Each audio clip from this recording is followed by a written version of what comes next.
परिस्थिती होती. त्यांना शेतमजुरी करावी लागत असे, गुरे चालणे, विहिरीवर पाणी भरणे, वीटभट्टीवर काम करणे, लाकडे गोळा करणे, भावंडांचा सांभाळ करणे अशी अनेक कामे करावी लागत असल्यामुळे परिणामी शिक्षणापासून वंचितच राहिल्या होत्या.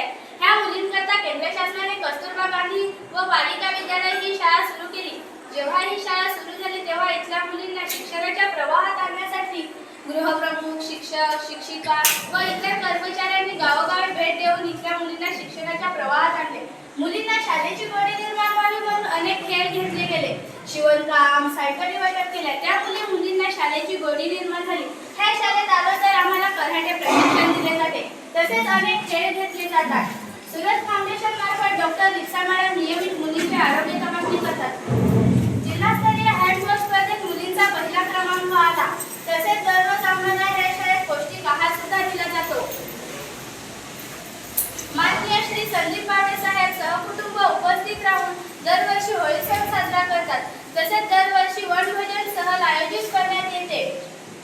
या शाळेत आलो तर आम्हाला ब्युटी वेलनेसचे प्रशिक्षण दिले जाते. तसेच दरवर्षी दहीहंडी सण साजरा केला जातो. श्री धर्माधिकारी प्रतिष्ठानामार्फत आम्ही 100 वृक्षांची लागवड केली.